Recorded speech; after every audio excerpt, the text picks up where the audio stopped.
سبحان اللہ فرمائے نعرہ تکبیر، نعرہ رسالت، نعرہ حیدری، حیدری، نعرہ غوثیہ۔ اللہ وکفا والسلام علی عبادہ الذین اصطفیٰ، خصوصاً علی سید الرسل وخاتم الانبیاء وعلى آلہ واصحابہ کثیرا کثیرا، اما بعد، اعوذ باللہ من الشیطان الرجیم، بسم اللہ الرحمن الرحیم۔ انما یرید اللہ لیذہب عنکم الرجس اہل البیت ویطہرکم تطہیرا۔ صدق اللہ العظیم۔ قال اللہ تعالی فی شان حبیبہ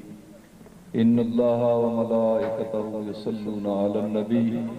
یا ایھا الذین آمنوا صلوا علیہ وسلموا تسلیما۔ الصلاۃ والسلام علیک یا رسول اللہ، الصلاۃ والسلام علیک یا حبیب اللہ، الصلاۃ والسلام علیک یا شفیع المذنبین وعلی آلک واصحابک یا رحمۃ للعالمین۔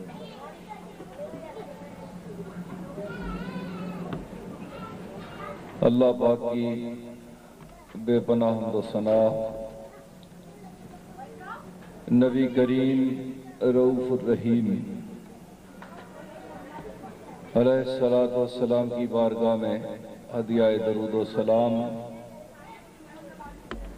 اہل بیت نبوت کی بارگاہ میں نذرانہ عقیدت کے بعد، معزز مہمانان گرامی، معززین علاقہ، شرکائے محفل، ناظرین و سامعین، آج کی یہ بابرکت محفل پاک سید الشہداء امام عالی مقام حضرت حسین رضی اللہ تعالیٰ عنہ اور آپ کی رفقا شہیدان کربلا کی بارگاہ میں نذرانہ عقیدت پیش کرنے کے لیے منعقد کی گئی ہے۔ میری خوش نصیبی ہے کہ مجھے بھی آج کے اس روح پرور محفل پاک میں شرکت کی سعادت حاصل ہو رہی ہے۔ خاندان اہل بیت نبوت یہ وہ عظیم ہستیاں ہیں کہ جن کے بارے میں، جن کی عظمت، جن کی فضیلت اور جن کی پاکیزگی اور طہارت کے بارے میں اللہ پاک نے قرآن کریم کی آیہ مکرمہ نازل فرمائی ہے۔ آپ اس سے اندازہ لگا سکتے ہیں کہ یہ کتنی مقدس اور عظیم ہستیاں ہیں جن کی یاد میں آج ہم یہ محفل سجائے بیٹھے ہیں۔ پروردگار عالم نے قرآن کریم کے اندر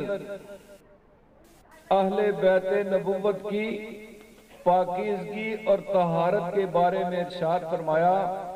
انما یرید اللہ لیذہب عنکم الرجس اہل البیت ویطہرکم تطہیرا۔ اللہ پاک نے فرمایا کہ بے شک اللہ نے ارادہ کیا لیذہب عنکم الرجس، کہ تم سے ہر قسم کی ناپاکی اور رجس کو اللہ تعالیٰ دور کر دے، اہل البیت اے اہل بیت نبوت، اور تمہیں پاک کر دے اس طرح جس طرح پاک کرنے کا حق ہے۔ آپ اندازہ فرمائیں کہ اہل بیت نبوت کے بارے میں ان کی فضیلت، ان کی عظمت، ان کی بڑائی اور ان کی طہارت قرآن کریم میں پروردگار عالم نے اس انداز سے نازل فرمائی کہ میں اور آپ ہم میں سے کوئی شخص بھی جب کسی چیز کو صاف کرتا ہے، جب کسی چیز کو ستھرا کرنا مقصود ہو، جب کسی چیز کو پاک کرنا مقصود ہو، تو ہم دنیا دار مخلوق ہو کر حضور کے امتی ہونے کے ناطے سے ہماری کوشش یہ ہوتی ہے کہ کسی بھی چیز کو پاک کرنے کے لیے اسے اتنا ستھرا اور صاف کر دیا جائے کہ اس کے اندر کسی بھی نجاست کا شائبہ باقی نہ رہے۔ یہ میرا اور آپ کا ارادہ ہے، یہ میری اور آپ کی مرضی ہے، اور اہل بیت نبوت وہ نفوس قدسیہ ہیں، وہ عظیم ہستیاں ہیں کہ جن کو اللہ نے ازل سے پاک کر کے پیدا فرمایا ہے۔ اسی لیے اعلیٰ حضرت عظیم البرکت مجدد دین و ملت فاضل بریلی رحمت اللہ علیہ ارشاد فرماتے ہیں، یا رسول اللہ تیری نسل پاک میں ہے بچہ بچہ نور کا، تو ہے عین نور تیرا سب گھرانہ نور کا۔ تیری نسل پاک میں ہے بچہ بچہ نور کا، تو ہے عین نور تیرا سب گھرانہ نور کا۔ اللہ پاک نے جس طرح ذات رب العزت ازلی ہے، اسی طرح اللہ کا ارادہ بھی ازلی ہے۔ ازل میں پروردگار عالم نے اس بات کا ارادہ کیا کہ میرے محبوب کی اہل بیت، میرے محبوب کے اہل بیت نبوت، میرے محبوب کی آل اولاد دنیا میں اس طرح جائے کہ ان کے اوپر ان کے کردار پہ کسی کو انگلی اٹھانے کی جرت نہ ہو۔ ہر قسم کے رزق سے، جھوٹ سے، چغلی سے، غیبت سے، الغرض دنیا کے اندر جتنی بھی نجاستیں پائی جاتی ہیں اللہ پاک نے ہر قسم کی نجاست سے پاک کر کے ان کو پیدا کیا۔ تو آپ اس بات سے اندازہ لگا سکتے ہیں کہ یہ کتنی عظیم ہستیاں ہیں، اور اسی طہارت کی لاج رکھتے ہوئے اہل بیت نبوت نے اس امت کے لیے، اپنے نانا کی امت کے لیے اور اپنے نانا کے دین کے لیے میدان کربلا میں وہ قربانیاں پیش کی کہ جس کی دنیا میں مثال نہیں۔ امام عالی مقام سید الشہداء امام حسین رضی اللہ تعالیٰ عنہ، آپ کی جب ولادت ہونے والی تھی تو ام فضل نبی کریم صلی اللہ علیہ وسلم کی چچی جان حضرت عباس کی بیوی، آپ نے خواب دیکھا اور نبی کریم کی بارگاہ میں عرض کی، یا رسول اللہ صلی اللہ علیہ وسلم، حضور میں نے خواب دیکھا ہے، بڑا بھیانک خواب ہے، بڑا ڈراؤنا خواب ہے، میرا دل گھبرا رہا ہے۔ امام الانبیاء نے ارشاد فرمایا، اے ام فضل خواب بیان کر۔ عرض کی، یا رسول اللہ وہ بڑا ہی خواب ہے، میں بیان نہیں کر سکتی، اتنا بھیانک خواب ہے۔ امام الانبیاء نے ارشاد فرمایا، اے ام فضل اپنا خواب بیان کر۔ ام فضل نے نبی کریم کی بارگاہ میں عرض کی، یا رسول اللہ میں نے خواب میں دیکھا کہ آپ کے جسم اطہر کا ٹکڑا کاٹ کر میری گود میں رکھا گیا اور میں ڈر گئی۔ امام الانبیاء نے ارشاد فرمایا، اے ام فضل پریشان ہونے کی بات نہیں، گھبرانے کی بات نہیں، ڈرنے کی بات نہیں، اس خواب کی تعبیر یہ ہے کہ میری بیٹی فاطمہ کے ہاں بیٹا پیدا ہوگا اور وہ تیری گود میں آئے گا۔ نبی کریم نے یہ خواب کی تعبیر بیان فرمائی۔ ام فضل فرماتی ہیں پھر وہ دن آیا کہ جب امام عالی مقام سیدنا حسین رضی اللہ تعالیٰ عنہ کی ولادت باسعادت ہوئی اور امام عالی مقام میری گود میں آئے۔ پھر ام فضل فرماتی ہیں پھر ایک ایسا وقت بھی آیا میں نے امام حسین کو نبی کریم کی گود میں دیا۔ امام الانبیاء نے اپنے نواسے کو اپنی گود میں لیا، اپنے ہاتھوں میں لیا، پیار فرمایا، اپنے نواسے کو چوما، اور ام فضل فرماتی ہیں ساتھ ہی میں نے دیکھا کہ نبی کریم کی آنکھوں سے آنسوؤں کی لڑیاں جاری ہو گئی۔ عرض کی یا رسول اللہ حضور رونے کا سبب کیا ہے؟ امام الانبیاء نے ارشاد فرمایا ہے ام فضل ابھی ابھی میرے پاس جبریل امین آئے اور انہوں نے عرض کی یا رسول اللہ آپ کا یہ نواسا جو آپ کی گود میں ہے جس سے آپ پیار فرما رہے ہیں ایک دن آئے گا میدان کربلا میں اس کو بھوکا اور پیاسا شہید کر دیا جائے گا۔ حضرت ام سلمہ ام المومنین آپ فرماتی ہیں کہ نبی کریم نے مجھے میدان کربلا کی مٹی عطا فرمائی اور حضور نے فرمایا اے ام سلمہ اس کو بوتل میں بند کر کے اپنے پاس رکھ لو اور یاد رکھنا جس دن یہ مٹی خون ہو جائے گی سمجھ لینا حسین کو کربلا میں شہید کر دیا۔ حضرت ایک بات تو اس سے یہ پتہ چلتی ہے کہ امام الانبیاء کو اس بات کا علم تھا کہ جب حسین کو کربلا میں شہید کیا جائے گا ام سلمہ اس وقت موجود ہوں گی، اس لیے امام الانبیاء نے وہ مٹی اور کسی کو نہیں ام سلمہ کو عطا فرمائی، کیونکہ میرے آقا جانتے تھے جب امام کو کربلا میں شہید کیا جائے گا ام سلمہ اس وقت موجود ہوں گی۔ اور حضرت ام سلمہ فرماتی ہیں کہ میں نے نبی کریم کے اسی فرمان کی روشنی میں دیکھا محرم کی 10ویں تاریخ کو جس وقت امام عالی مقام کو میدان کربلا میں شہید کیا گیا اس دن میں نے دیکھا وہ مٹی خون ہو چکی تھی۔ فرمایا میں سمجھ گئی، مجھے پتا چل گیا کہ آج میدان کربلا میں حسین کو شہید کر دیا گیا ہے۔ حضرات گرامی عرض کرنے کا مقصد یہ ہے کہ امام عالی مقام کی ولادت کے ساتھ ہی آپ کی شہادت کی خبر مشہور ہو چکی تھی۔ امام الانبیاء کو بتا دیا گیا، نبی کریم نے اہل بیت نبوت کو بتا دیا، آپ کے خاندان کو اسی وقت پتا چل گیا کہ حسین کو کربلا میں شہید کر دیا جائے گا۔ اور امام الانبیاء نے جبریل کی بارگاہ جبریل سے یہ خبر سننے کے بعد میرے آقا نے دعا فرمائی اللہم آتینا، یا اللہ حسین کو صبر اور اجر عطا فرما، آپ کی ثابت قدمی کی اور صبر کی دعا فرمائی۔ امام الانبیاء نے یہ نہیں فرمایا کہ یا اللہ یہ بلا، یہ مصیبت، یہ آفت، یہ آزمائش حسین سے ٹال دے، اس لیے کہ امام الانبیاء کو یہ وہ ذات گرامی ہے کہ جس نے بچپن سے امام عالی مقام حضرت حسین کی تربیت فرمائی۔ اور امام الانبیاء جانتے تھے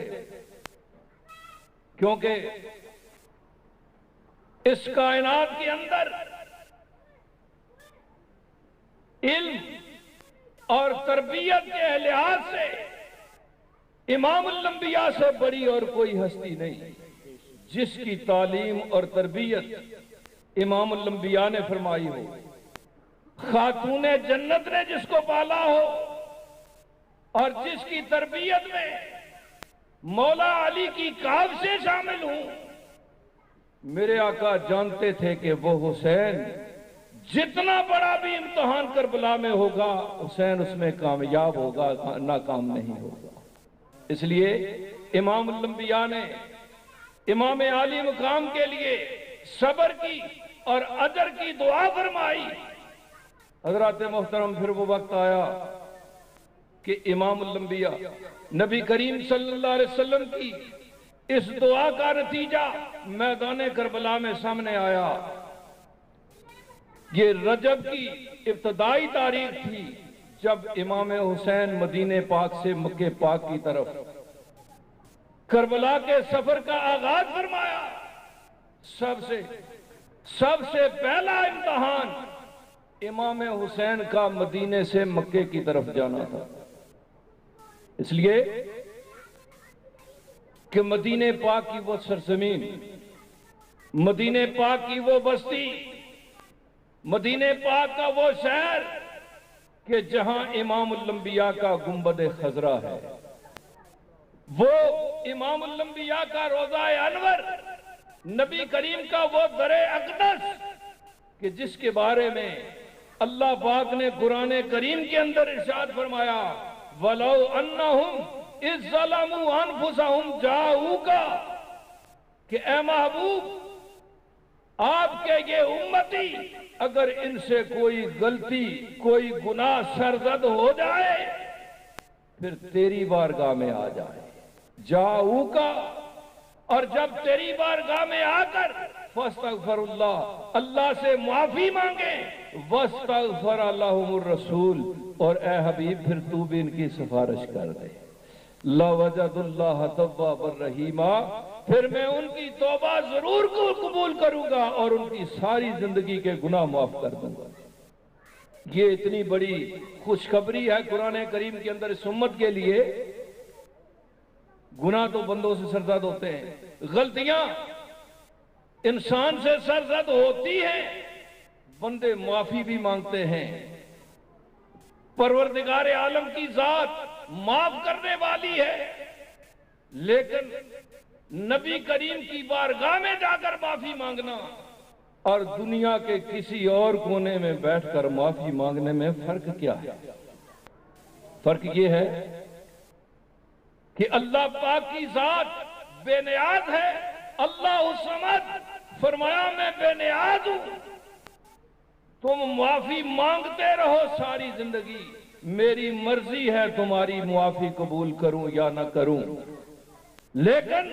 اگر تم میرے محبوب کے در اقدس پہ گنبد خضرا پہ آ کے معافی مانگو گے تو میں تمہاری معافی ضرور قبول کروں۔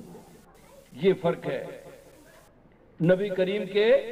روزے پہ حضور کے در اقدس پر جا کر معافی مانگنے میں اور دنیا کے کسی اور کونے میں بیٹھ کر معافی مانگنے میں، یہ فرق ہے کہ اور کہیں سے آپ جتنی بھی معافیاں تلافیاں کریں اللہ کی مرضی ہے، قبول کرے یا رد کر دے، لیکن جو بندہ در محبوب پہ جا کر معافی مانگے گا اور نبی کریم بھی اس کی سفارش کرے گا۔ نعرہ رسالت، نعرہ حیدری، نعرہ غوثیہ۔ اللہ پاک نے فرمایا اللہ وجد اللہ تواب الرحیم، میں اس کی توبہ ضرور قبول کروں گا، تاکید کے ساتھ۔ تو حضرات محترم، یہ وہ در اقدس ہے، امام الانبیاء کی یہ وہ بارگاہ ہے جس کو چھوڑ کر حسین کربلا کے سفر کا آغاز فرماتے ہیں۔ یہ وہ در اقدس ہے کہ جہاں پر 70,000 فرشتے صبح کو اور 70,000 شام کو درود و سلام کے نذرانے لے کر آتے ہیں۔ یہ وہ جگہ ہے جہاں سارے جہانوں کی رحمت نبی کریم کی ذات جلوہ افروز ہے۔ اس در اقدس کو چھوڑ کر جانا ہی سب سے بڑا امتحان ہے۔ امام عالی مقام کا امتحان کا آغاز شروع ہوتا ہے، اس لیے کہ امام عالی مقام کی ذات وہ پاک ذات ہے، وہ مقدس ذات ہے کہ جن کے لیے اللہ پاک نے قرآن کریم کے اندر پاکیزگی بیان فرمائی۔ آپ نے کوئی ذاتی مفاد اپنے پیش نظر نہیں رکھا، بلکہ نبی کریم کے دین کے لیے، اللہ کے فرمان کے لیے، اس عظیم الشان پیغام کے لیے اپنی جان بھی قربان کر دی اور اپنے بچے بھی قربان کر دیے۔ آپ مدینہ پاک سے مکہ پاک کی طرف ہجرت فرماتے ہیں اور مکہ پاک سے میدان کربلا کی طرف امام عالی مقام اس وقت ہجرت فرماتے ہیں کہ جب حج کے دن شروع ہوتے ہیں،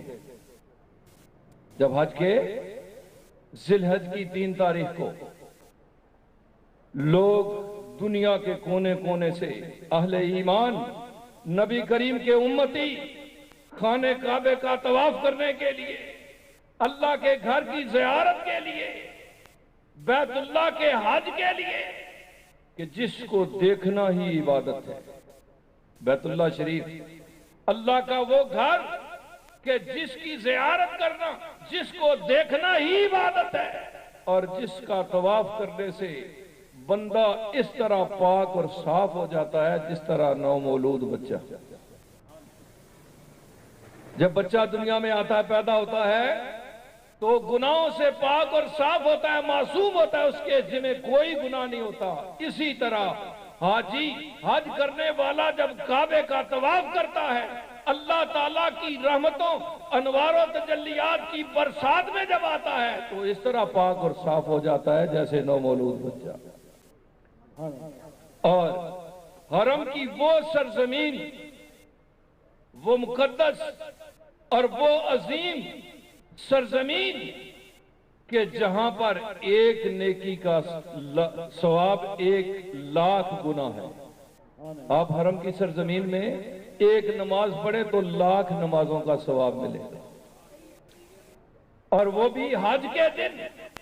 ان دنوں میں امام عالی مقام مکہ پاک خانہ کعبہ چھوڑتے ہیں، حرم کو آخری نگاہوں سے دیکھ کر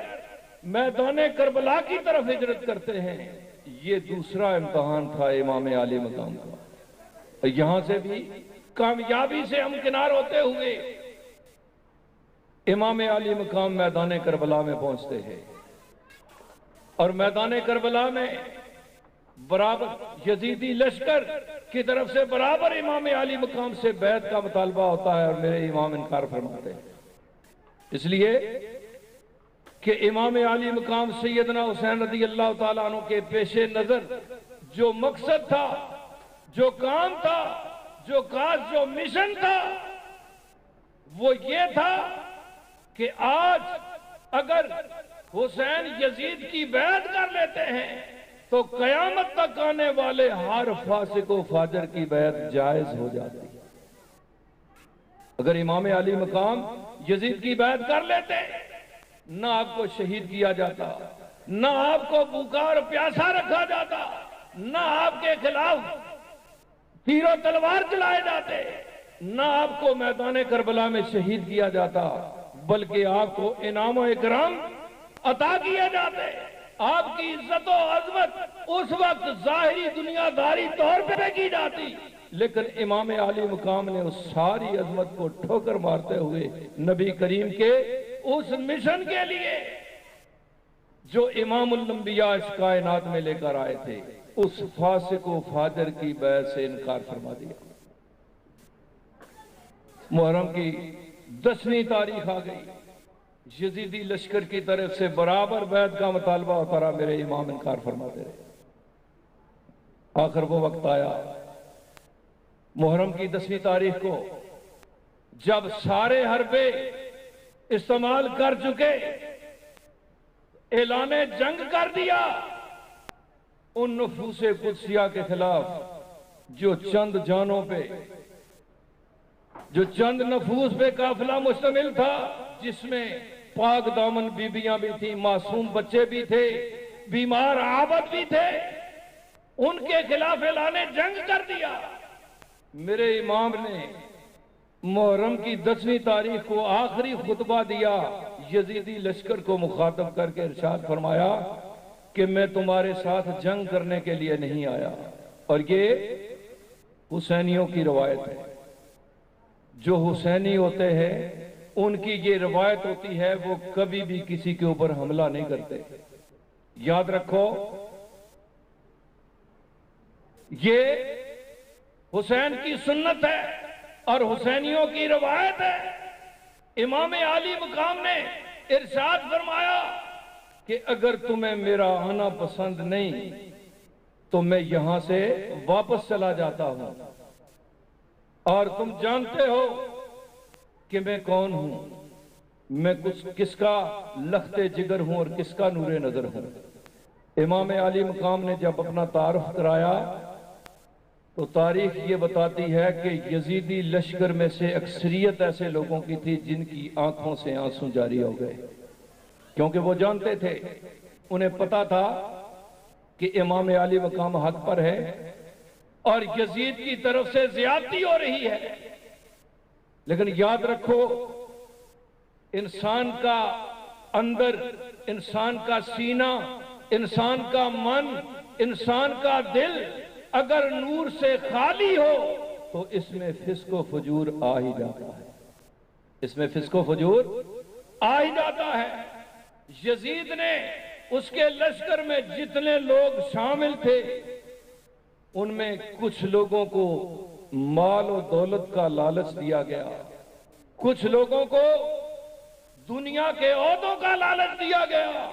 اور کچھ لوگوں کو ڈرا دھمکا کے اپنے ساتھ ملا لیا گیا۔ اور ان سارے حربوں میں وہ لوگ آتے ہیں کہ جن کا دل نور سے خالی ہے، کیونکہ دنیا میں یاد رکھو اس کائنات کے اندر دو ہی طاقتیں ہیں، دو ہی قوتیں ہیں، ایک نور کی قوت ہے اور ایک فسق و فجور کی قوت ہے، ایک روحانیت ہے، ایک شیطانیت ہے، ایک یزیدیت ہے اور ایک حسینیت ہے۔ یہ دو ہی طاقتیں ہیں۔ علامہ اقبال نے فرمایا، موسیٰ و فرعون، شبیر و یزید، این دو قوت از حیات آمد بدی۔ فرمایا کہ موسیٰ کے مقابلے میں فرعون اور حسین کے مقابلے میں یزید، یہ دو ایسی طاقتیں ہیں جو زندگی میں ہر وقت ایک دوسرے کے آمنے سامنے رہتی ہیں، ایک دوسرے کے ساتھ برسرے پیکار رہتی ہیں۔ بندہ کسی ملک کے رہنے والا ہو، اس کا کسی مذہب سے تعلق ہو، کسی فرقے سے تعلق ہو، باتیں دو ہی ہوتی ہیں۔ اگر وہ شیطان کے ہتھے جڑ جائے تو وہ یزیدی طاقت کہلاتی ہے، اگر وہ رحمان کی طرف آ جائے تو حسینی طاقت کہلاتی ہے۔ تو حضرات محترم، واقعہ کربلا کی روشنی میں ہم نے یہ فیصلہ کرنا ہے کہ ہم نے ان دو طاقتوں میں سے کس طاقت کا ساتھ دینا ہے۔ یہ ہمارے دعوے ہیں، یہ ہمارے دعوے ہیں۔ ہر فرقہ یہ دعویٰ کرتا ہے کہ حسین ہمارے ہیں، ہر فرقہ یہ دعویٰ کرتا ہے کہ میرا حسین کے ساتھ تعلق ہے، ہر فرقہ یہ دعویٰ کرتا ہے کہ میری حسین کے ساتھ محبت ہے۔ یہ دعوے ہیں، یہ سارے دعوے ہیں۔ دعوے سچے بھی ہوتے ہیں، دعوے جھوٹے بھی ہوتے ہیں۔ اس کی دلیل کیا ہے؟ یہ تو دعویٰ ہے، ہر بندے کا دعویٰ ہے، ہر فرقے کا دعویٰ ہے۔ اس کی دلیل کیا ہے؟ اس کی سب سے بڑی دلیل یہ ہے، امام عالی مقام سیدنا حسین علیہ السلام کے ساتھ محبت کا دعویٰ کرنے والوں، اس کی سب سے بڑی دلیل یہ ہے کہ اگر آپ کے دلوں میں نور ہے تو آپ حسینی ہیں، اگر آپ کے دلوں میں فسق و فجور ہے تو آپ کا حسین کے ساتھ کوئی تعلق نہیں۔ اس لیے کہ امام عالی مقام نے یزید کے ہاتھ میں ہاتھ اسی لیے نہیں دیا کہ وہ فاسق و فاجر تھا، نور کا فسق و فجور سے کوئی تعلق نہیں ہے۔ آج اگر حسینی بننا چاہتے ہو تو ضرورت اس بات کی ہے کہ اپنا تعلق نور کے ساتھ قائم کر لو، اس لیے کہ اللہ بھی نور ہے، اللہ کا محبوب بھی نور ہے اور اللہ کے محبوب کی اولاد بھی نور ہے۔ نعرہ تکبیر، نعرہ رسالت، نعرہ حیدری،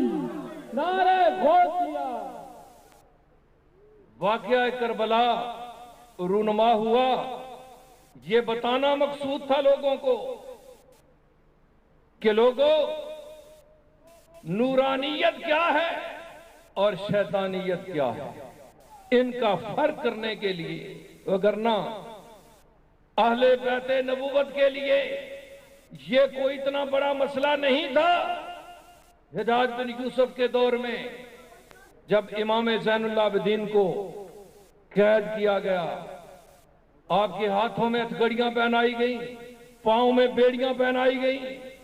جسم کو زنجیروں میں جکڑا گیا، تو حضرت امام زہری نے دیکھا، آنکھوں میں آنسو آ گئے، عرض کی یا امام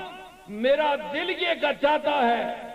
میری محبت یہ کہتی ہے کہ آپ کی جگہ ان زنجیروں کے اندر میں ہوں اور آپ میری جگہ آزاد ہیں۔ امام زین العابدین نے ارشاد فرمایا، اے زہری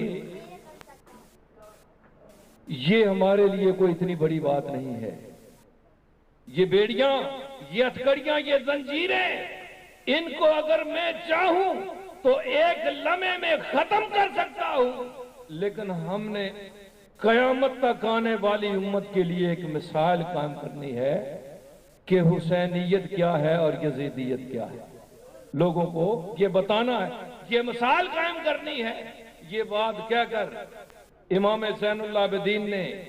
ایک اللہ کے نام کی ضرب لگائی تو وہ ساری زنجیریں ٹوٹ کر نیچے گر پڑی۔ امام زین العابدین نے اٹھا کر دوبارہ ان کو پہن لیا، فرمایا یہ ہمارے لیے کوئی مسئلہ نہیں ہے، لیکن ہم نے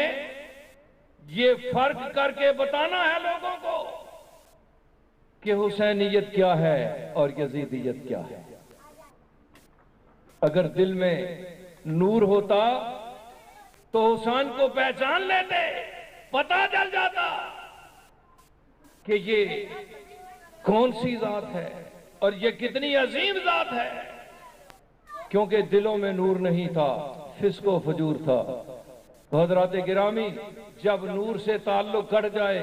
اللہ رسول سے تعلق کٹ جائے، پھر بندے کو تمیز نہیں رہتی، پھر اس کو دنیا کا مال و دولت کا لالچ بھی اس کو گمراہ کر دیتا ہے، اس کو عہدے کا لالچ بھی گمراہ کر دیتا ہے، اور اس کو دنیا داروں کی دھمکیاں بھی گمراہ کر دیتی ہیں۔ یہی کچھ ہوا یزیدیوں کے ساتھ۔ یزیدی لشکر میں 22,000 کا مسلح لشکر میدان کربلا میں امام عالی مقام کے مقابلے میں کھڑا ہے، اور ان کے مقابلے میں امام عالی مقام سیدنا حسین رضی اللہ تعالیٰ عنہ تنہا کھڑے ہیں۔ علی اکبر کی قربانی پیش کر چکے ہیں، علی اصغر کی قربانی پیش کر چکے ہیں، اپنے جان نثاروں کی قربانیاں اپنے ہاتھوں سے پیش کر چکے ہیں۔ اب یا عابد بیمار ہیں، خیمے کے اندر بخار کی حالت میں کھڑے ہوتے ہیں، جسم پہ لرزہ طاری ہو جاتا ہے، امام کی بارگاہ سے میدان میں جانے کے لیے اجازت مانگتے ہیں، لیکن میرے امام جانتے ہیں کہ میری اولاد کا سلسلہ زین العابدین سے جاری و ساری ہوگا، اجازت نہیں ملتی، بخار کی کیفیت ہے، جسم پہ کپ کپی طاری ہے۔ سارے بھائی عباس شہید ہو چکے،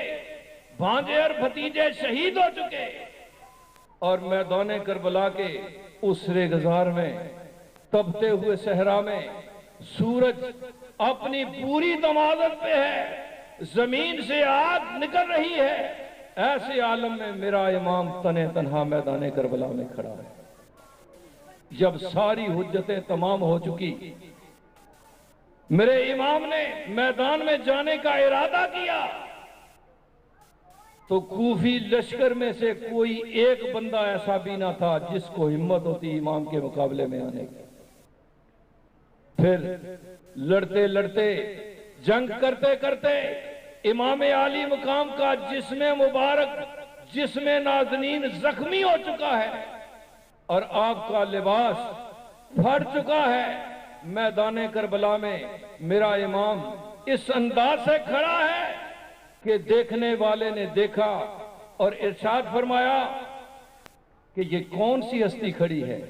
کہ جن کے چہرے سے سورج کی طرح شعاعیں نکل رہی ہیں نور کی،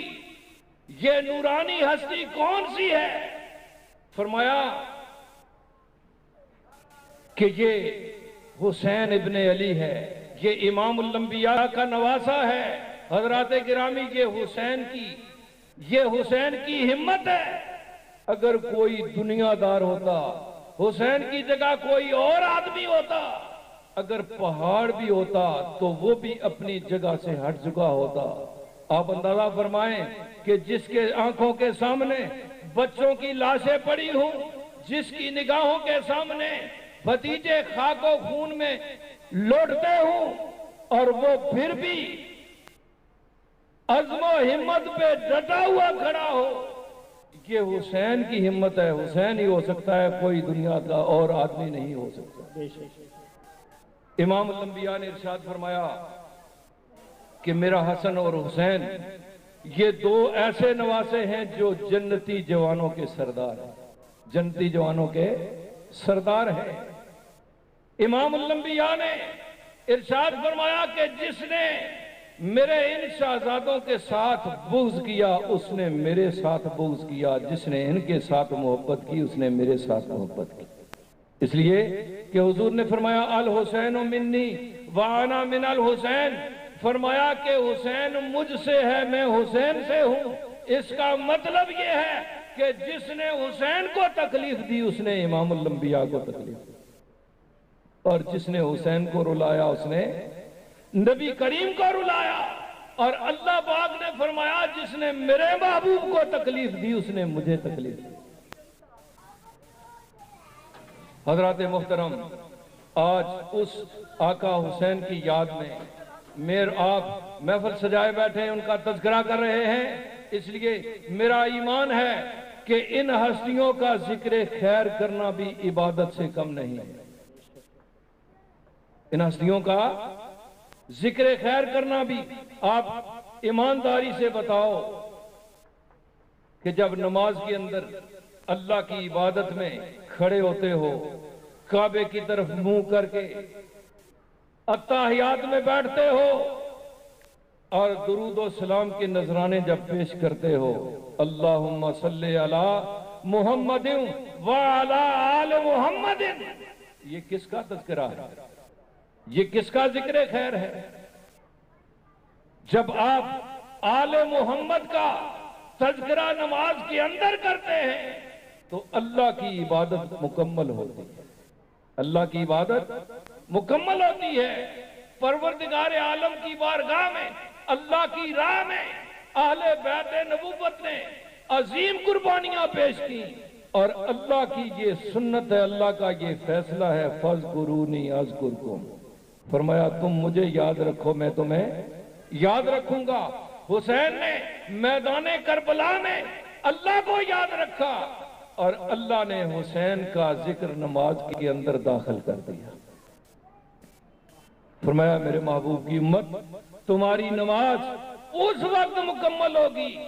جب میری عبادت کے اندر، میری نماز میں میرے محبوب کا ذکر بھی کرو گے اور میرے محبوب کی اہل بیت کا ذکر بھی کرو گے۔ تو حضرات محترم، اللہ پاک کی بارگاہ میں دعا ہے، پروردگار عالم ہمیں حسینیت عطا فرمائے، ہمیں ہماری نسبت حسین کے ساتھ قائم و دائم فرمائے، اور یاد رکھو حسین کے ساتھ نسبت اسی کی ہوگی جس کے سینے میں نور ہوگا، جس کے سینے میں نور ہوگا، اس لیے کہ یہ نورانی ہستیاں ہیں۔ اور ایمان کیا ہے؟ ایمان کسے کہتے ہیں؟ دل کے اندر نور آ جائے تو ایماندار بندہ ہو جاتا ہے۔ اور نبی کریم کا یہ ارشاد ہے، حضور کا یہ فرمان ہے، حضور نے فرمایا جس کے سینے میں رائی کے برابر بھی ایمان ہے وہ جہنم میں نہیں جائے گا، وہ جنت میں جائے گا۔ اس لیے کہ اس کا تعلق نور والوں کے ساتھ ہے، اس کا تعلق نور والوں کے ساتھ ہے، اور جب جنت میں جائے گا تو جنت کی سرداری امام حسن اور امام حسین کے پاس ہے۔ اللہ پاک ہمیں عمل کرنے کی توفیق عطا فرمائے، وما علینا الا البلاغ۔